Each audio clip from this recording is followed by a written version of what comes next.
안녕하세요. 아나운서 김민희입니다. 한 글로벌 섹슈얼 헬스케어 기업에서 미국, 영국, 중국 등 세계 18개국에 18세에서 74세까지 성인 남녀를 대상으로 설문조사를 했는데요. 그 결과 한국인의 성생활 만족도가 40.7%, 세계 18개국 성생활 만족도 평균이 62.3%인데 3점인데요. 그것에 크게 미치지 못했다는 거죠. 자, 그렇다면 현재 이 성생활에 만족하지 못한다면 왜 만족하지 못하는지 그 원인 찾아봐야겠죠. 그래서 이 시간 마련해봤습니다. 비뇨의학과 전문의 박성은 원장과 함께합니다. 안녕하세요. 안녕하십니까? 반갑습니다. 너무 오랜만입니다. 네, 오랜만에 뵙네요. 네. 자, 오늘 사실 이 비뇨의학과의 문을 잘 못 두드리는 남성분들 정말 많거든요. 관심은 있지만 네. 그런 분들에게 도움을 드리고자 이 시간 마련했는데요. 사연을 통해서 저희가 또 그분들에게 용기를 드리려고 합니다. 사연부터 좀 들어보도록 하겠습니다. 2015년 5월 천안 소재 비뇨기과에서 팽창형 임플란트 수술받은 후 감염에 대해서 수차례 치료받았지만 호전이 없어서 2016년 6월 제거한 후에 굴곡형으로 재수술을 받았습니다. 길이가 짧고 불편해서 2017년 4월 또 팽창형 임플란트로 재수술을 받았는데요. 우측 임플란트 끝이 요도를 통해서 비쳐 보입니다. 해결이 가능할까요? 이분이 지금 재수술을 여러 번 하신 남성 환자인데요. 지금 한 가지로만 수술을 받은 게 아니고 또 여러 가지 형태로 재수술을 또 받으셨습니다. 일단은 어떤 차이가 있는지부터 여쭤볼게요. 팽창형과 굴곡형 이게 어떤 차이가 있습니까? 굴곡형하고 팽창형의 네네. 차이는 이제 굴곡형은 그냥 구부렸다 폈다 하는 거거든요. 네네. 기계적으로 이렇게 안쪽에 굴곡형은 철사 심지가 이렇게 들어 있어요. 네네. 그거 위에다가 실리콘 입혀놓은 겁니다. 그래서 이거는 몸 안에 항상 이제 고정된 형태로 들어가 있어서 이제 굽혔다 폈다 하는 거고, 팽창형 임플란트는 원래 우리가 이제 그 음경이 발기가 것은 혈액이 가서 발기가 거거든요. 쉽게 생각하면 음경 안에 천하장사 소세지처럼 생긴 고무 튜브가 두 개 들어 있고 네네네. 밑에 요도가 하나 지나가고 네네. 그게 피가 차서 이렇게 발기가 되는 거래. 거기 때문에 그거랑 흡사하게 만들어 놓은 그걸 넣는다고 보시면 됩니다. 그래서 팽창형이라고 부르는 거예요. 네. 팽창이 되니까. 그렇군요. 그래서 이제 두 개 수술의 차이가 있는데 환자분 같은 경우에는 굴곡형 팽창형 문제가 아니라 네. 사실은 그 수술 받고 나서 끝에가 지금 비쳐 보이는 게 저는 제일 큰 문제라고 생각했었거든요. 그렇군요. 그게 이분이 이제 사연을 들어보시면 아시겠지만 네. 처음에 수술했다가 감염이 돼서 제거를 했어요. 그래서 굴곡형이 됐든 팽창형이 됐든 감염이 된 이후에 제거를 해서 그 다음에 재수술하는 거는 원래 사실 그 팽창형 임플란트는 굴곡형은 조금 덜할 수도 있다 하겠지만 네. 비뇨기과 수술 중에서 제일 어려운 수술 중에 하나예요. 사람 몸에 뭐를 넣는 거는, 그러니까 빼내는 거, 예를 들어 네. 잘라내는 건 쉬워요. 네네. 뭐 하나 잘라낸다고 해서 문제가 크게 생기진 않지만 뭘 집어넣는 수술들은 항상 되게 까다로워요. 이유가 집어넣어도 문제가 안 생겨야 되거든요. 기계적 고장도 적어야 될 거고, 혹은 두 번째는 감염이 제일 골치 아파요. 네. 감염이 생기면 무조건 빼야 되거든요. 거의 대부분. 근데 이분은 이제 원래도 까다로운 수술인데 감염이 됐던 거를 제거하고 나서 재수술하는 거잖아요. 그거는 제가 만나는 수많은 이제 이 수술을 좀 많이 하시고 전문가라고 하시는 선생님들이 많은데, 친구들도 많은데, 저희가 공통되는 의견이 이거는 아무리 봐도 다른 과 의사들이랑 얘기해 봐도 사람이 할 수 있는 수술 중에서 가장 어려운 수술이 됩니다.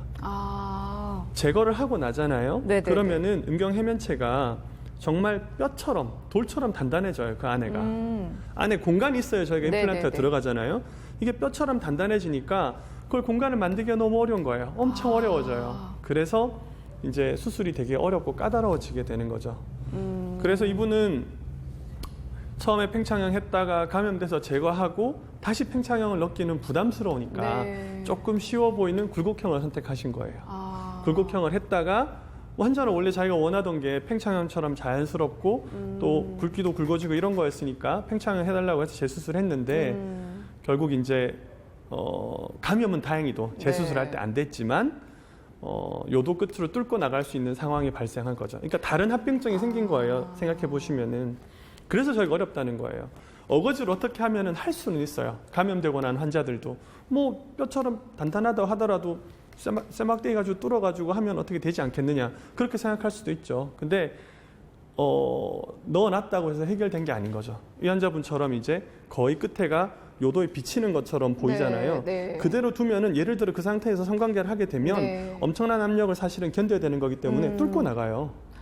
뚫어버려요. 뚫고 나가면은 뭐 당연히 제거해야 되겠죠. 제거하고 또 기다렸다가 3개월, 6개월 기다렸다 재수술하고 그러기 때문에 환자분이 걱정돼서 오신 거예요. 그 원래 수술했던 병원에서 전원을 보내신 게 아니에요. 네네. 환자분이 본인이 찾아서 오셨지. 네. 그 병원에서 거의 지금 한 3년을 고생하신 거거든요. 제가 그 선생님이 잘못했다는 것도 아니에요. 네네네. 환자분이 잘못한 것도 아니고. 네네네. 세상에 어떤 의사가 환자 고생하라고 그러겠어요. 그리고 그분도 수술할 때 고생 되게 하셨을 거예요. 근데 차이가 있다면은 그 수술에 대해서 경험이 굉장히 많은 선생님은 아니세요. 사실 뭐 저는 이것만 거의 하는데 저처럼 이것만 하는 사람은 전 세계적으로 드물어요. 그러기가 사실 좀 어려워요. 네. 의료 환경 자체가. 네. 병원이 그걸로 잘 유지가 안 되니까 그런 경우들이 많은데 여튼 그랬는데 어거지로 어떻게 보면 수술을 할래야 할 수 있겠지만 네. 결과가 기대하던 거랑 너무 다른 거죠. 근데 궁금한 게 이게 재수술이 뭐 쉽지 않을 거라는 건 예상을 하는데요. 그냥 재수술 자체가 어려운 겁니까? 아니면 감염 때문에 재수술하는 게 어려운 건가요? 잘 짚어주셨는데 감염 때문에 재수술하는 게 어려워요. 그러니까 저희가 임플란트를 수술하고 재수술하는 경우는 크게 두 가지입니다. 네. 첫 번째가 방금 말씀드린 감염, 네네. 두 번째가 기계적 고장이에요. 실제 비중으로 보면은 기계적 고장으로 인한 재수술이 사실 많아요. 왜냐하면 감염은 저 같은 경우에는 감염은 뭐 크게 생기는 경우가 없진 않지만 네. 굉장히 드물거든요. 근데 기계적 고장은 사실 뭐 생길 수가 있어요. 연세가 많이 되시면은 20년, 뭐 30년 지나신 분들은 생길 수 있잖아요. 근데 기계적 고장으로 인한 재수술은 이미 생겨 있는 방에다가 집어넣는 거기 때문에 힘들진 않아요. 근데 감염은 방이 완전 사라져 버리고 거기가 돌처럼 딱딱해지니까 그걸 어떻게 공간을 만들어서 집어넣어야 돼요. 감염이 생기고 나면 음경 크기가 50% 이상 줄어요. 절반 이상 줄어들어요, 해면체가. 네네네. 그러니까 아주 밀도가 높아지는 거예요. 그러다 보니까 당연한 얘기지만 소화 수술이 어려운 게 작아서 어렵거든요. 저희가 수술하는 다른 기구가 있는 게 아니에요. 그렇다고 소화 수술하는 의사 손이 작아지거나 저희가 뭐 몸이 작아지진 않잖아요. 네네. 똑같이 어른 수술하는 거랑 비슷한 기구로 소화를 수술해야 되니까 작은 장기를 만질 때 어려운 거거든요. 마찬가지입니다. 음경이 작아지고 거기다가 안에 공간도 별로 없어지고 그래서 수술이 굉장히 난해해지게 되는 거죠. 그리고 이분은 지금 요도를 통해서 끝이 비쳐 보였다고 했는데 잘못하다가는 그 상태에서 뚫고 나올 수도 있다고 하셨잖아요. 네, 그렇죠. 근데 보통은 그러면 비쳐 보이기만 해도 병원을 와야 되는 건가요? 그렇죠. 이제 뭐 비쳐 보인다거나 네네. 아니면은 이 비쳐 보이는 건 사실 많이 간 거고요. 네. 그 전에는 이게 끝이 굉장히 그 임플란트 끝이 촉지가 잘 되게 돼요. 그러니까 예를 들어 앞에 그 지금은 귀두가 있어서 스폰지가 있기 때문에 잘 안 만져지게 되거든요.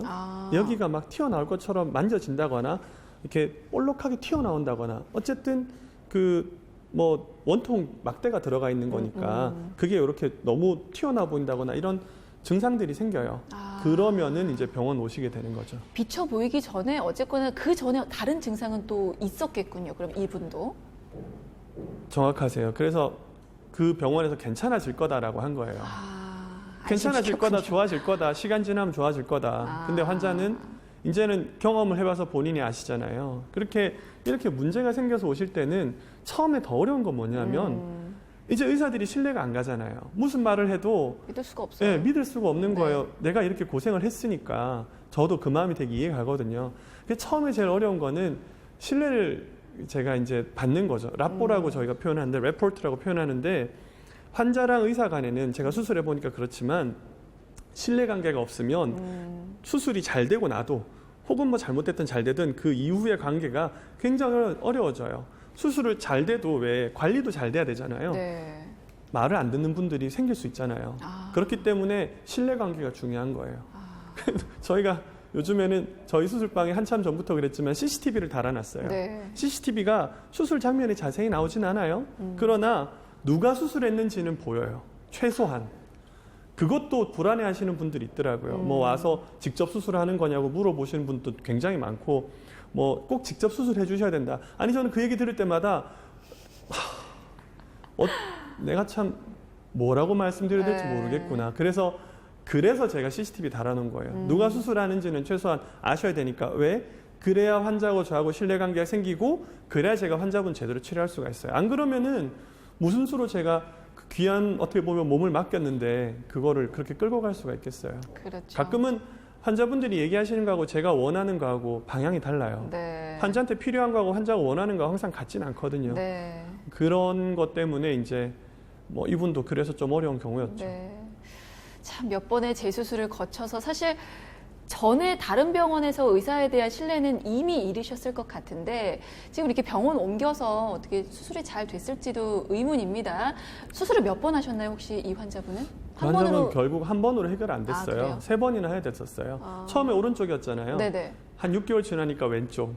그 다음에 6개월 지났는데 교정했더니 또 다른 문제가 생겨서 그러니까 세 어려운 거예요. 3번을 한 거예요. 그러니까 총 저희 병원에 오셔서 그렇게 수술하는 기간이 거의 한 9개월 걸리셨거든요. 그러니까 처음 수술한 뒤로 이분은 4년 동안 고생을 하신 거예요. 4년 동안.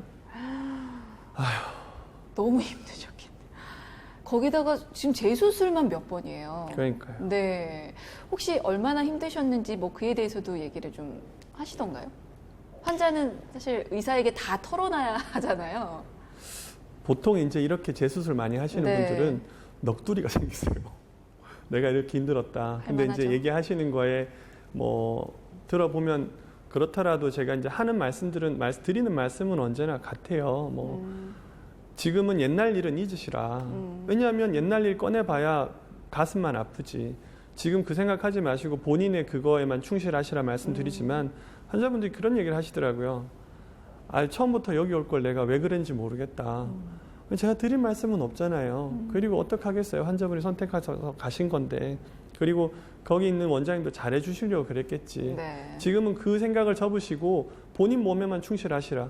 그것만 좋아지는 게 목적이지 옛날 일을 어떻게 하는 거는 뭐 엎질러진 물이잖아요. 네. 그렇기 때문에 그렇긴 하더라도 그런 말씀들을 들을 때면은 되게 좀 저도 마음이 좀 안타까워요. 그 선생님은 또 얼마나 고생하셨겠어요. 수술하느라고. 수술방에서 얼마나 막 했을지는 상상이 충분히 가거든요. 두려우셨을 것 같아요. 이번에는 성공하기를 바라시면서 매번 네. 재수술이 그러시지 않았을까 이제. 아마도 수술할 때도 네. 그랬겠지만 그 누구누구 씨 병원에 오셨습니다. 이렇게 왜 접수창에 뜨잖아요. 네네. 그러면은 가슴이 덜컹했을 거예요. 이번에는 무슨 얘기 할까. 그러니까 환자분은 환자분대로 그 선생님대로 고생을 되게 한 거예요. 그게 안타까워요. 그렇죠. 그런 일이 좀 없었으면 했죠. 근데 사실 긍정적으로 또 생각을 해보면 선생님을 만나서 사실 5번, 10번까지 가지도 않았습니다. 3번 만에 지금 그러면 수술은 성공적으로 끝난 건가요? 지금 이제 수술 받으신 지가 거의 이제 8개월, 8개월? 9개월 정도 되시는 네. 것 같은데 지금은 이제 정상적으로 이제 가능하세요. 네, 가능하시고 다행히 뭐 3번이라고 저도 자랑할 건 아니지만 네. 한 번만 해결됐으면 좋겠겠지만 그때는 그거를 제가 뭐 예상을 못했고 그런 문제가 이게 사실 그리고 나면은 예상하기 어려운 부분들이 있거든요. 네네. 고생은 하셨지만 지금은 이제 잘 해결이 된 거죠. 그러니까 이상하지 않으세요? 4년간을 고생을 하신 거예요. 어떻게 보면 이건 죽고 사는 문제 아니잖아요. 그러니까 그렇죠. 뭐 보통들 환자분들은 표현을 문 닫고 살아도 되잖아요. 그쪽 문은 그냥 닫고 사는 거예요. 인생에. 감수하고 그냥. 예, 그냥 네네. 나는 괜찮아. 그럴 수 있는데 이분이 굳이 그렇게까지 포기 안 하셨고 계속 하셨던 이유는 그만큼 중요한 거였던 거예요. 그렇죠. 모든 환자분들에게 중요하다고 얘기하는 게 아닙니다. 모든 남자들에게 중요하다고 얘기하는 게 아니에요. 뭐 좀 실례되는 농담이겠지만 스님들이 이런 일이 있으면은 그냥 사셔도 되잖아요.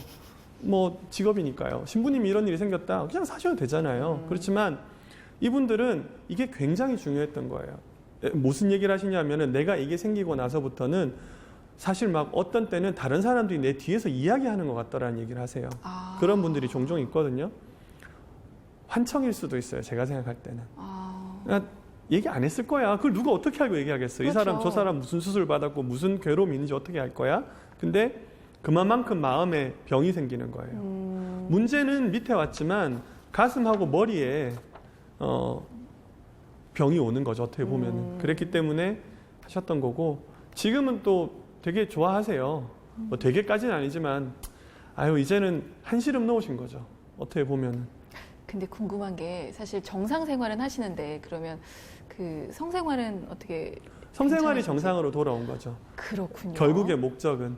그러니까 와이프가 뭐라 그랬겠어요. 당신 그렇게 고생하는데 뭐 그러면서 뭐 무슨 욕을 하거나 화를 내거나 그럴 순 없잖아요. 우리나라 문화는 그런 문화 아니거든요. 네네네. 미국은 뭐 그런 분들도 봤었어요. 네네. 그렇지만 우리는 그렇지 않기 때문에 그러니까 환자분이 더 미안해 하셨던 것 같아요. 미안하니까 묵묵하게 그냥 자기를 기다려 주니까. 네. 그러니까 이제 괜찮으시니까 오셔가지고 뭐 별다른 얘기는 안 하시거든요. 그냥 이제 괜찮은 거예요? 이제 괜찮은 거예요? 그 얘기를 주로 하세요. 괜찮으시다고 안심하셔도 된다고. 그러니까 이제 좋아하시는 거겠죠. 선생님 표정이 그때 막 뭐라고 해야 될까요? 추억에 잠기면서 밝아지셨어요. 네. 어떻게 보면 환자만 고생한 건 아니구나 싶거든요. 선생님도 마음고생 좀 하셨습니까? 심퍼티? 공감이라고 하죠. 환자하고 의사 사이에는 제가 수술을 하고 나잖아요. 그럼 굉장히 독특한 관계가 형성이 돼요. 이 사람의 네. 그 어떻게 보면은 누구도 이 사람한테 평생 자기 몸에 손을 대는 일이 없잖아요. 네. 내가 손을 댈 수 있는 장기도 아니지만 환자한테는 제가 손을 댄 거고요. 제 입장에서는 환자한테 제가 손을 댄 거고 환자도 제가 뭐 서로 이제 어떻게 보면은 굉장히 묘한 그런 유대 관계가 생겨요. 감정적인 연결고리가 생기는 거예요. 그래서 환자가 기뻐하면 기뻐하는 마음이 저도 생기는 거고 저도 처음엔 안 이랬지만 하다 보니 점점 생기는데 어떻게 보면 연결고리가 생기는 것 같아요. 링크가 생기는 것 같아요. 네네. 그래서 이게 공감하잖아요. 그런 부분들이 생기더라고요. 힘들어하고 어려워하면은 저도 막 되게 미안하고 속이 상하고 그리고 뭐 의사로서 해결해주지 못하는 부분들이 있으니까요. 제가 아무리 뭐 잘한다고 다 해결 못하니까 그럴 때는 또 되게 스스로도 자책하기도 하고 되게 뭐 좌절하기도 하고 그런 게 생기고 근데 이분 경우에는 좋죠. 그 얘기 듣는 것만큼 좋은 게 사실은 별로 없는 것 같아요. 아니 그분 얘기하실 때 이렇게 표정 밝아지시는 거 보니까 지인 아니시죠? 아우 지인이었으면 더 서럽겠죠. 알겠습니다. 근데 이제 하나만 더 좀 질문을 드리자면 재수술을 여러 번 하셨기 때문에 저는 그것도 좀 걸리거든요. 지금 당장은 8개월 지나서 연락 안 오시죠 지금? 네, 잘 지내신다는 거죠? 꾸준히 연락이 오세요. 아, 이런 그래요? 분들은 한번 문제가 생기시잖아요. 그러면은 그 빨간불이 들어온 거야. 그래서 훨씬 더 예민해지세요. 그래서 자주 연락하시고 저희가 그러고 사실은 저희는 병원에 이 연락만 담당하는 그 친구가 있어요. 스텝이 있기 때문에 우리 실장님이 항상 거기 먼저 연락을 드려요. 그래서 그분들은 어떻게 보면은 집중 관리 대상이에요. 다행이네요. 옛날에 그런 문제가 있었던 분들이기 때문에 네. 문제가 안 생길 걸 알아요. 네. 왜냐하면 이 정도 수술해놓고 나면 이게 이제 알거든요. 안 생기겠구나. 그러나 제가 걱정하는 건 그게 아니고 환자분 마음이에요. 불안하실 거예요. 지금 몇 번 재수술한 거야. 벌써 7번, 8번 한 그러니까요. 거니까. 그러고 나면 불안하시기 때문에 항상 거기에 더 저는 신경을 쓰는 네. 거죠. 그리고 그러려고 수술하신 거잖아요. 그렇죠. 사실은 밑에 병이 있지만은 여기 마음에 문제가 생겼기 때문에 저희가 그거를 간과해서는 안 된다고 봐요. 그게 제일 중요한 거라고 생각해요. 알겠습니다. 어떻게 보면 이분은 끝까지 포기하지 않으셨기 때문에 이렇게 해결을 결국 또 해내신 건데 그냥 감수하고 사시는 분들도 좀 많으시지 않을까 싶어서 그렇게 발기부전으로 고생하시는 남성분들에게 한 말씀 좀 남겨주신다면요. 환자분이 포기 안 하시면 저는 포기 안 해요. 왜 그러냐면 제가 가서 배웠던 거지만 음경의 형태를 유지하고 있는 한 발기부전을 해결하지 못하는 경우는 없어요. 의학적으로. 네, 네, 네. 없기 때문에 환자분이 포기 안 하시면 저희는 포기 안 합니다. 그러나 그거는 환자분 경우마다 다를 거예요. 너무 지치셨고 고생하셨으면 사실 안 하고 사셔도 돼요. 네. 그거에 대해서 누구도 대답해 줄 수 없습니다. 그건 정답이 없어요. 왜냐하면 정답은 환자분 마음속에 있거든요. 아세요. 내가 이게 진짜 필요하다, 필요하지 않다. 본인이, 그리고 대체로는 연세가 많으시잖아요. 전보다 50, 60 거의 넘으신 분들 많거든요. 그때쯤 돼서는 자기 스스로가 물어보고 대답하셔서 결론 내리시는 게 나쁘지 않아요. 거의 대부분 맞아요. 그렇기 때문에 내가 정말 필요한가를 잘 생각해 보셨으면 좋겠어요. 알겠습니다. 자, 이번 사례를 통해서 발기부전 치료의 어떤 필요성에 대해서 좀 살펴본 것 같은데요. 이분은 포기하지 않아서 결국 해결을 해내셨습니다. 한마디로 끝까지 포기만 하지 않는다면 길이 있으니까요. 혹시 그 과정에서 너무 답답하시다면 여기 계신 박수홍 원장님께 도움을 청하시는 것도 한 방법이 아닐까 싶습니다. 자, 오늘 너무 말씀 감사합니다. 감사합니다.